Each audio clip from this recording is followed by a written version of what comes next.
সুপ্রভাত বন্ধুরা, কেমন আছেন সবাই? আশা করি সবাই ভালো আছেন আর আমরাও খুব ভালো আছি।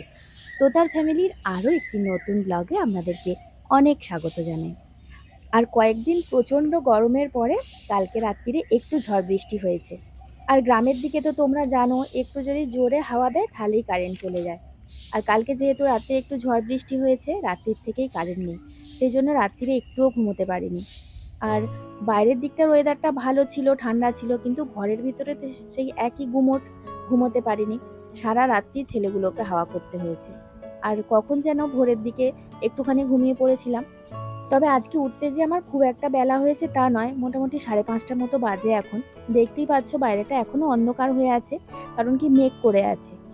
আর ঘুম থেকে ওঠার পরেই আম গাছের তলাগুলো একটু খুঁজতে চলে এসেছি, যে যদি কালকে ঝড়ে কোনো আম পড়ে থাকে। তবে আমার আগে অনেকে রাত্রি 3টে থেকে তো আম গাছের তলায় ঘুরছে। আম আর পড়ে নেই, আমার জন্য এইটা রেখে গেছে। বাতাবি লেবু, ছোট্ট একটা বাতাবি লেবু কালকে ঝড়ে পড়ে গেছে, এটা আমার জন্য রেখে গেছে। তবে কালকে রাত্রিরে যে ভয়ানক খুব ঝড় বৃষ্টি হয়েছে তা নয়, হালকার ওপর দিয়েই হয়েছে।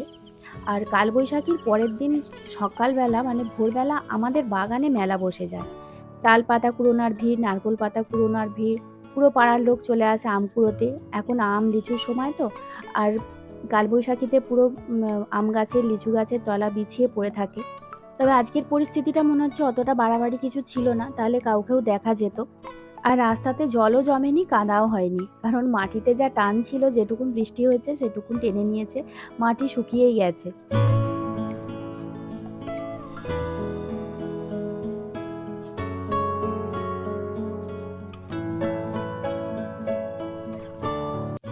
আর এখন চলো, ভোরবেলা উঠে আগে কালবৈশাখীর পরবর্তী অবস্থা আমার পরিদর্শন করা হয়ে গেছে, এখন কাজে হাত দিয়ে দিয়েছি।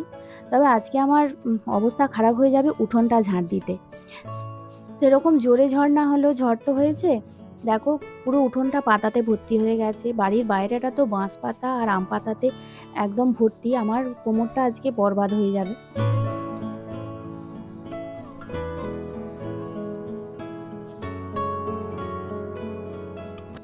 তবে কি জানো তো, আজকে না সকালবেলা মনটা খারাপ হয়ে গেল। অনেক আশা নিয়ে আমতলাতে ঘুরতে এলুম। এবছরের প্রথম কালবৈশাখী, আর একটাও আম পেলুমনি। কালবৈশাখীর পরের দিনে আমাদের বাড়িতে প্রচুর আম। আর সবকটা আমি তো ফাটা, কারণ কি ঝড়ে পড়া আম। আজকে মানে পরের দিনকেই আচার করে ফেলতে হতো। না হলে ওই যে ঝড়ে পড়া জল পাওয়া আম তো বেশি দিন রাখা যেত না। আর আজকে থেকেই শুরু হয়ে যেত আমাদের বাড়িতে আমের আচার। আর দেখো, আমাদের নিজেদের গাছের আম, আমরা যখন খুশি তো পেরে আচার বানাতেই পারি। কিন্তু এই যে কালবৈশাখীর ঝড়ে পড়া আমের আচার, এর একটা আলাদা আনন্দ।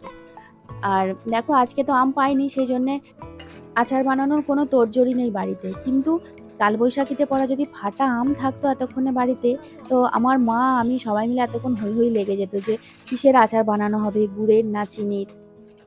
আর যাই হোক, আচারের কথা এখন বাদ দিয়ে দেখো, আমি এখন বাসন মাজতে বসে গেছি, কারণ আজকে তো আমাদের সুখী দিদি আসবে না। সুখী দিদির আজকে একটা অন্নপ্রাশন বাড়ি আছে, ও আজকে যাবে সেখানে। এই যে সকাল থেকে বলে গেছে, কালকে রাত্রিরেই বলে গেছে, ওই জন্য সকাল থেকেই আমি আমার মতন করে কাজগুলো আগিয়ে নিচ্ছি। কিন্তু এক এক সময় না বলে কামাই করলে না বড্ড কষ্ট হয়। আর ও তো আসে সেই বেলা 12টা 1টার সময় আসে। এবার তখন পর্যন্ত আমি সুখী দিদির জন্য অপেক্ষা করে যখন বুঝবো যে না আসছে না, তারপরে আমাকে আবার এইসব কাজগুলো করতে হয়। কিন্তু আজকে বলে গেছে বলে আমি সকাল থেকেই করে নিচ্ছি। দেখো, বাসনটা মেজে নিচ্ছি, উঠোন ঝাঁট দেওয়া হয়ে গেছে। আর বাসন মাজা হয়ে গেলে ঘরটা মুছে নেব, নিয়ে যেগুলো কাঁচা আছে সেগুলো কেচে দিয়ে বুবুনকে পড়তে দিতে যাব। এখন গিয়ে বুবুনকে ডাকবো, রেডি করে ওকে আগে পড়তে দিয়ে আসবো।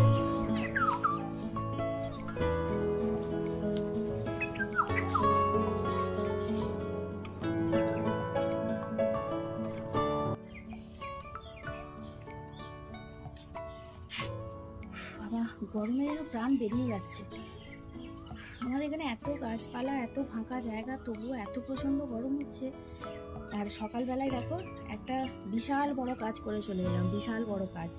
বুবুনকে পড়তে দিতে গেছি যেহেতু, আর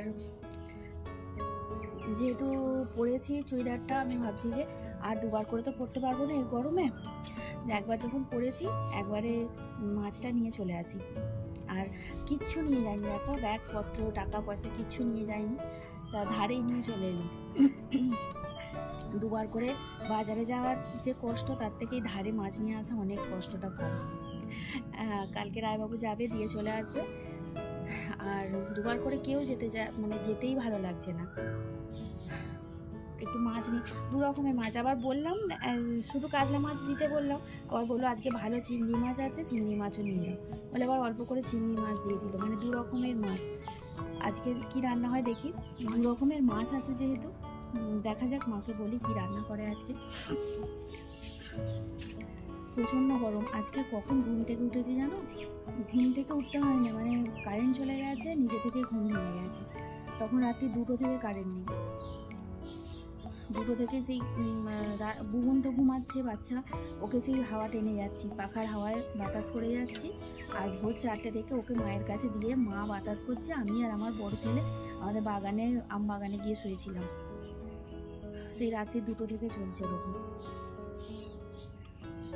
চলো আজকে অল্প কিছু রান্না বান্না করে নিই। আর আজকে তো রাত্রিরে রায়বাবু আসবে, ওই জন্য এত রান্না বান্না সকাল থেকে তোড়জোড়। দেখা যাক কি রান্না বান্না হয়। চলো।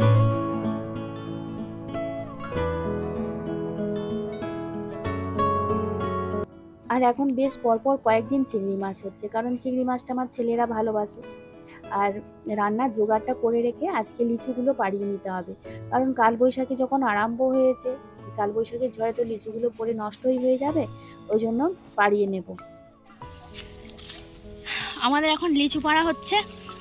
এই যে প্রচণ্ড রোদ্দুরেতে সবাই এখন ঘরে ঢুকে বসে আছে, আর আমাদের দেখো মাথা খারাপ হয়ে গেছে। আর যে কটা আছে রাত্রিবেলা বাদুড়ে, আর সকালবেলার দিকে হনুমানে সব খেয়ে নিচ্ছে। 4টে হনুমান এসেছিল, ওই জন্য হাদলকে ডেকে আনা হয়েছে। হাদলকে ডেকে এনে বলছে, হাদলকে নিয়ে টানছিস কেন? না না, তোকে নিয়ে টানিনি, না না, টানাটানি করিনি তোকে নিয়ে। এখন হাদলকে দিয়ে ওই যে কটা লিচু আছে, কিছু লিচু এখনো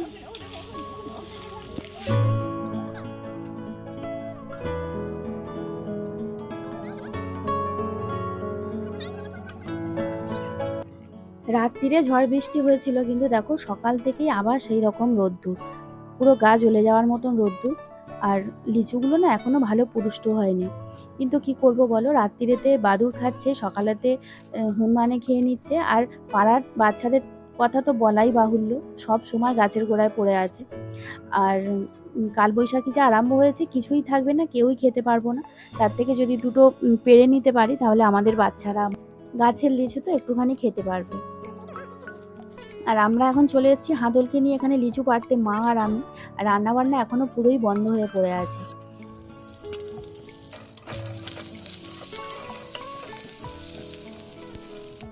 ঝড়ে পড়া আম পাইনি তো কি হয়েছে, আম আজকে খেতেই হবে, সেই জন্য হাদলকে বলে একটা আম পেড়ে নিয়ে চলে এসেছি।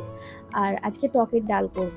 সকালবেলা থেকে না শোকটা ভুলতে পারছিলাম না, ওই জন্য আমটা পেড়ে নিয়ে এলুম। আজকে টকের ডাল করব, মাছের ঝাল আর একটা তরকারি। দেখো আমটা কেটে নিয়েছি, আর ডালটাও সেদ্ধ হয়ে গেছে, মুসুরির ডাল। যদি না আগে সেদ্ধ করে যদি আমটা দিয়ে দিই, তাহলে আর ডালটা সেদ্ধ হবে না।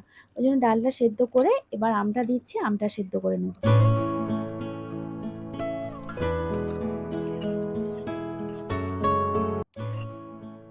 কি খাচ্ছিস তুই বুবু ওরকম করে বসে বসে? হ্যাঁ, এখানে যেখানে সেখানে ফেলো না। কি খাচ্ছ বলো? কি? ওরে বাপরে, দেখি কি আছে ব্যাগে।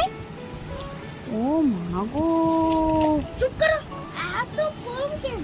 এত কম কেন? ওই দেখো না ব্যাগেতে এই দেখো ব্যাগেতে ভর্তি লিচু, আমাদের গাছের লিচু, দেখেছো? দেখেছো কি?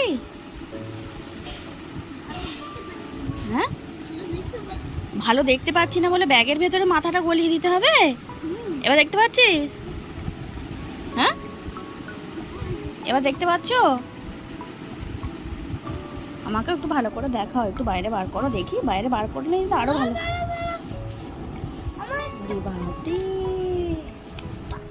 দেখো দেখো দেখো, এগুলো সব আমাদের গাছের লিচু, বুঝছো? আর বুবু খাচ্ছে, ভালো লাগছে? ভালো সে খুব ভালো। এটা হচ্ছে আমাদের গাছের লিচু, এই মাত্র কয়েকটা পেড়ে আনা হলো, এখনো ভালো বড় হয়নি দেখো।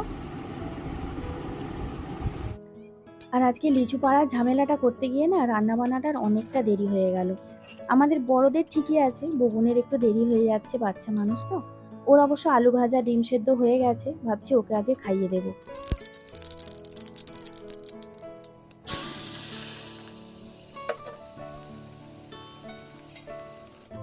আর দেখো ডাল আর আম দুটোই সেদ্ধ হয়ে যাওয়ার পরে সর্ষে ফোড়ন দিয়ে ডালটা সাঁতলে নিয়েছি, আর মাছ তো আগে হয়েই ছিল। এগুলো দিয়ে ববুনকে আগে খাইয়ে দেবো, তারপরেতে এই রান্নাটা করব। এই যে দেখো পেঁয়াজ দিয়ে মানে যা কিছু আনাজ ছিল আর কি সেটা দিয়ে পেঁয়াজ দিয়ে সর্ষে বাটা দিয়ে একটা ঝাল হবে।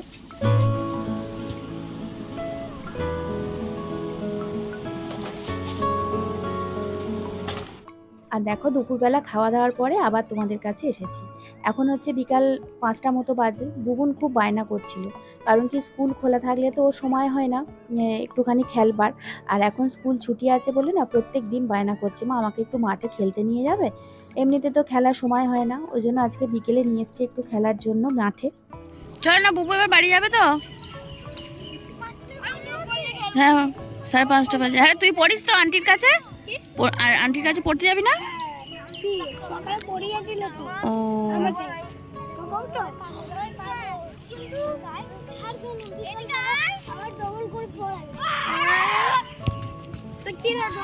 বিকেলবেলা ডবল করে।